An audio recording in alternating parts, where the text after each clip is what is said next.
All right, so let's test the actual noise canceling on this little microphone on my hat. It's been raining here all day, um, but I'm gonna show you kind of what one of our issues is with our house here in just a second. I'll flip the camera around. We'll look at some of the downspouts that we have and where our issues are. Just as a reference, this is what's coming down from the road, and I'd say this is.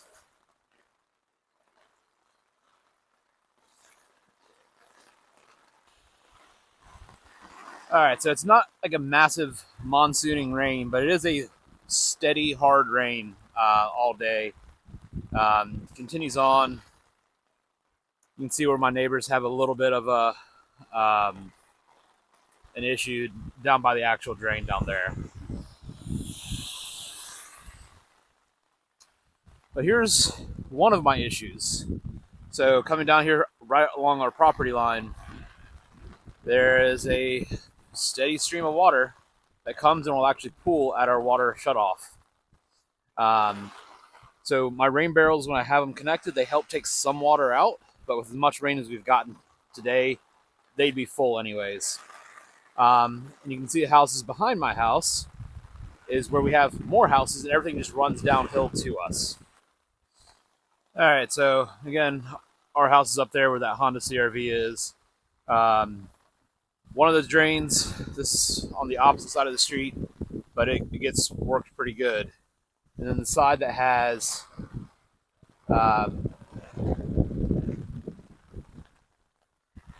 the slope of the road facing it, it's all that water. I'll get out of the way.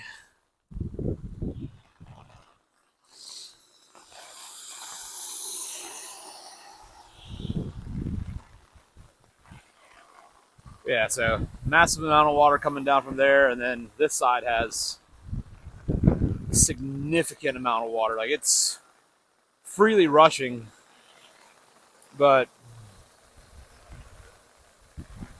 I would say it's probably 3-4 inches of water on this right side of that drain. All right, so we're back here at the corner of our property line, and it's extremely saturated ground, obviously with standing water. But one of the downsides of this is my soil can't hold it, and I have 3 areas that are all feeding basically into this one common stream. And again, if I had my rain barrels hooked up, I'd be taking all the water coming out of this downspout and going into my barrels. But not hooked up, so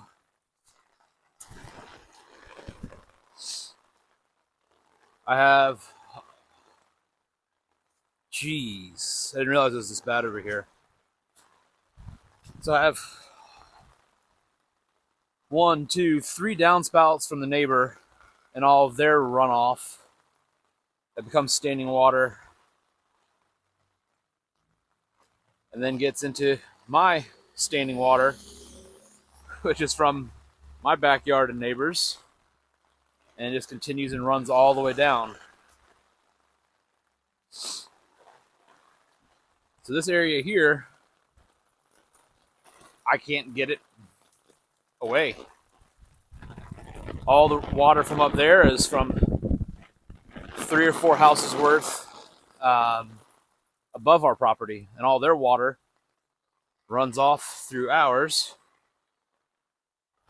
And we have a fair bit that gets caught on our fence just with the grass that we have. So it just becomes more and more standing water. All right, and then we have up here at the corner of the garage, we have all the water that comes from that part of the house comes down a single downspout, and that will continue along and work its way down the driveway or down the sidewalk and join with the rat. So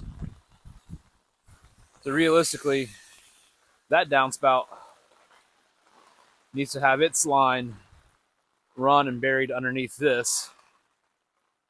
That would be optimal. Just have basically a big French drain at the property line, another one from here going down to the road, and then we can get to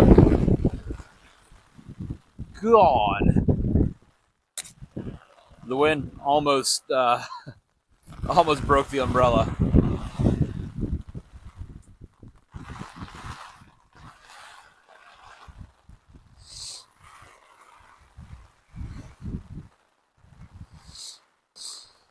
Just as an example of how much water is being shed through this area.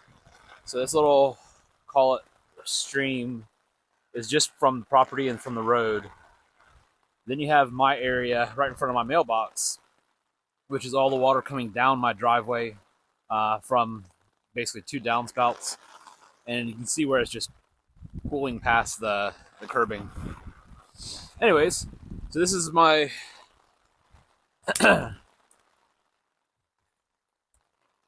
this is where I have a lot more of my water issues. So every time that the neighbor and I, mow around our property line, we just have a natural seam in between our two properties. And we have that because water will come and find that low spot. And that's where we have a low spot.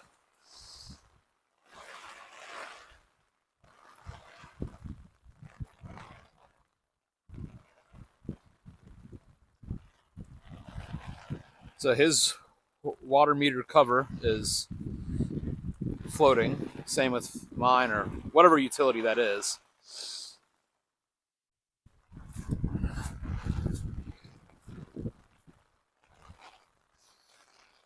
But all this water is just collecting, and it's still moving water. It's being shed off the yard, but it just doesn't have a place to go. So all this area right here on the side of me is completely saturated in standing water. Then we get up to this little flat area. Now we have the convergence again of the houses in the back with my part of the yard. So this downspout, it kind of flows out towards the driveway, and then down the driveway, parts of it join up with the other part. But so this whole area almost is standing water. I have a middle section here, which is raised a little bit, and it's still well saturated. Then I get all this mulch that forms that. That's probably 6 to 8 inches deep.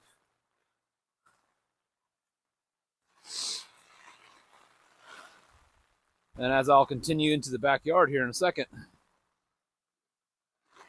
this, over many, many years, just puts ruts in the yard. And my fear is standing water will be able to somehow seep into our crawl space, which is directly under there. All right, and this is the worst part of the yard. And again, all the water will pool along that flower bed, joining up with downspouts. And then we don't have a good way for it to get out of the backyard. All the mulch from my neighbor's yard, it gets washed and it finds its way stuck on our fence, and then it blocks the water from being able to escape. And as you can see, all of this is standing water only.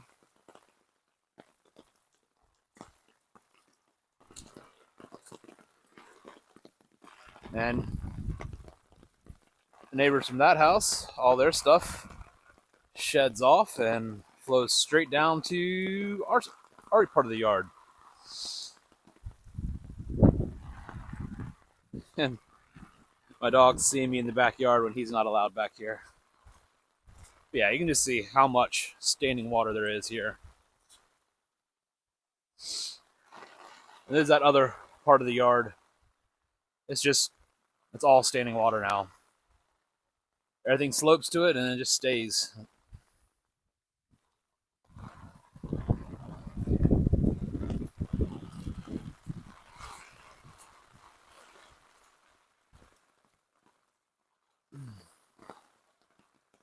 Yuck.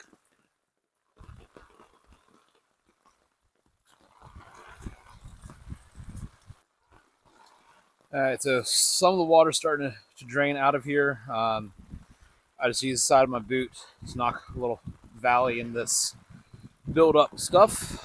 Hopefully some of this water can actually start to drain out and create the flood in the next spot of the yard.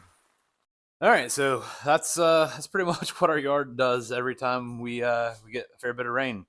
So I guess it's time to start getting some quotes to get a whole bunch of stuff dug up and put in.